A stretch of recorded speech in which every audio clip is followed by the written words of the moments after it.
Avec l'épisode de WoW qui arrive à grands pas, mais surtout l'annonce de Brock Lesnar pourquoi il a décidé de tourner heel, il serait peut-être pas temps de parler d'une théorie. What's up et Catch Addict, c'est Jimbo, et aujourd'hui on se retrouve pour une vidéo théorie concernant Brock Lesnar.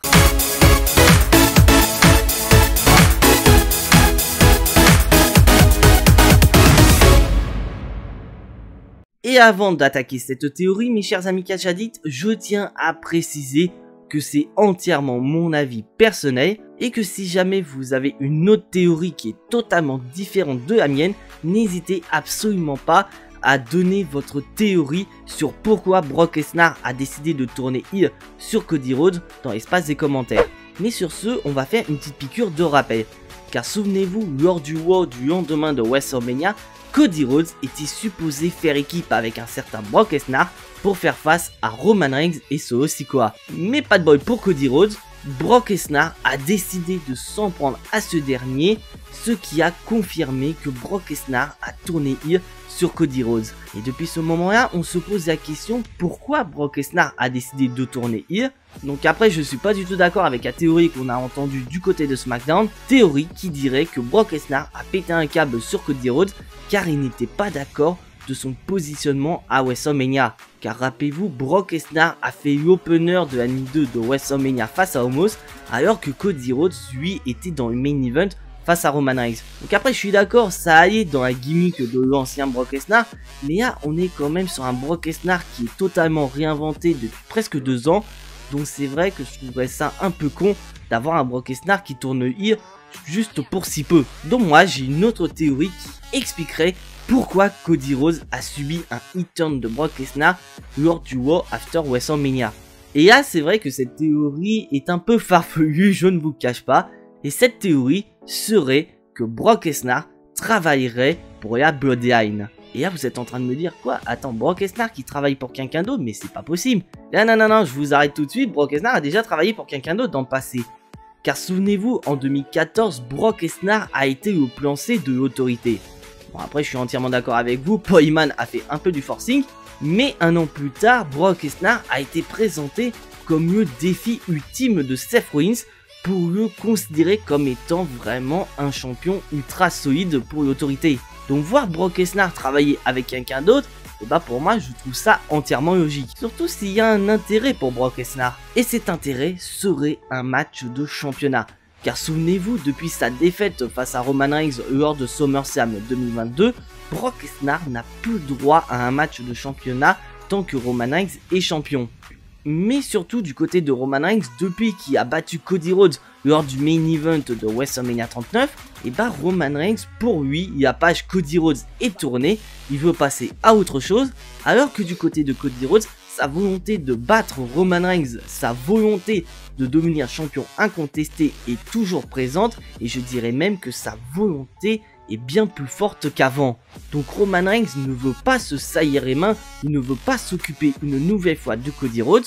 Donc au lieu de se saillir les mains et de s'occuper soi-même de Cody Rhodes ou d'envoyer un membre de la Bloodline tel que Solo Sikoa pour s'occuper de Cody Rhodes, bah autant envoyer quelqu'un d'autre. Donc pour moi, par l'intermédiaire d'un certain Paul Heyman, car on sait très bien que Paul Heyman a toujours des relations. Car depuis pas mal de temps, on sait que dès qu'il se passe quelque chose de près ou de loin entre Brock Lesnar et Roman Reigns, et bah on a souvent quelqu'un qui est entre les deux, et souvent cette personne c'est Paul Heyman. Et c'est justement ce qui s'est passé il y a de ça quelques semaines du côté de SmackDown. On pensait tous que Paul Heyman savait quelque chose par rapport au hit turn de Brock Lesnar sur Cody Rhodes. Bon, Paul Heyman il a totalement démenti, il dit qu'il ne sait absolument rien, mais je crois pas du tout. Donc pour moi, cette théorie serait que Brock Lesnar et Roman Reigns auraient trouvé un accord, et cet accord serait que si Brock Lesnar parvient à se débarrasser de Cody Rhodes, bah Brock Lesnar obtiendrait une opportunité pour un match de championnat face à Roman Reigns. Et là vous êtes en train de me dire, mais Jimbo, qu'est-ce que j'ai fumé? Quel est l'intérêt de... Est-ce que ce serait pas du suicide pour Roman Reigns de donner un match de championnat à quelqu'un tel que Brock Lesnar? Et bah moi je suis pas du tout d'accord avec vous mes chers amis Catch Addict, et je vais vous dire pourquoi. Parce que depuis sa victoire face à Cody Rhodes, Roman Reigns est au sommet de la WWE. et surtout que depuis 2018, Brock Lesnar n'a jamais réussi à battre Roman Reigns. Donc dans l'esprit de Roman Reigns, lui donner un match de championnat à Brock Lesnar et avoir un match de championnat contre ce dernier, c'est ni plus ni moins qu'une promenade de santé. Alors qu'il sait que Cody Rhodes, lui, est une plus grosse menace. Parce que justement, si Cody Rhodes parvient à venir à bout de Brock Lesnar, et pas Cody Rhodes serait encore plus menaçant et Roman Reigns pourrait vraiment commencer à flipper par rapport à son règne en tant que champion. Sachant qu'on sait très bien que Roman Reigns sera à 200% présent lors du prochain pay-per-view qui suivra Backlash. Car moi je suis sûr à 200% que Roman Reigns sera présent lors du pay-per-view après Backlash, et ce pour deux raisons. Déjà la première raison, c'est que le pay-per-view après Backlash aura lieu en Arabie Saoudite. C'est vrai que ce serait un peu con d'avoir un show en Arabie Saoudite sans son champion incontesté. Et la deuxième raison, c'est que ce pay-per-view en Arabie Saoudite a pour nom Clash of Champions, et la particularité de ce pay-per-view, c'est que tous les champions seront présents pour défendre leur titre de champion. Donc avoir un show en Arabie Saoudite, plus le fait que tous les champions doivent être présents, et bah ça fait que Roman Reigns sera absolument présent.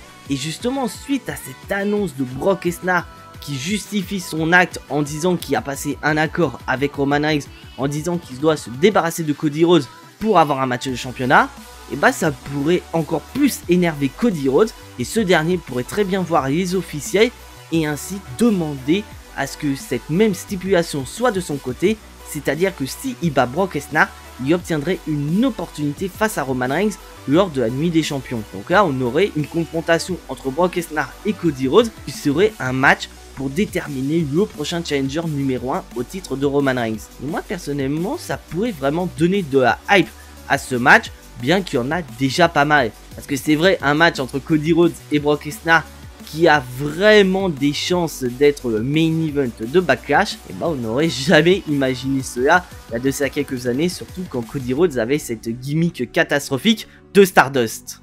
Et donc voilà mes chers amis Catch Addicts, je vous ai dévoilé ma théorie sur pourquoi Brock Lesnar a décidé subitement de tourner heel sur Cody Rhodes. Et bien sûr, si vous n'êtes pas du tout d'accord avec ma théorie et que vous en avez une autre à me présenter, n'hésitez absolument pas à me la dire dans l'espace des commentaires. Je suis assez curieux de connaître votre avis. Et donc voilà mes chers amis Catch Addicts, c'est tout pour cette vidéo théorie. Et je m'adresse à ce cher ami Catch Addict qui n'est toujours pas abonné à cette chaîne YouTube. Je te laisse cliquer sur le bouton abonner, c'est entièrement gratuit et ça soutiendra la chaîne. Je te laisse également cliquer sur la petite cloche pour être notifié des prochaines vidéos, car dès demain on se retrouve pour les résultats de Raw. Donc le fait de cliquer sur la petite cloche te permettra d'être notifié de la sortie de cette vidéo sur la chaîne. Et bien sûr, je te laisse lâcher ton plus gros pouce bleu qui fait également plaisir à la chaîne. On se rapproche petit à petit des 800 abonnés. Donc je vous invite à vous abonner sur la chaîne, car qui dit 800 abonnés sur la chaîne, qui dit vidéo spéciale 800 abonnés qui arrivera sur la chaîne. Je n'en dis pas plus, vous serez au courant en temps et en heure. Et donc mes chers amis Catch Addicts, on se retrouve demain pour les résultats de Raw. Mais en attendant, soyez tous très fiers d'être des Catch Addicts. C'était Jimbo, et à la prochaine!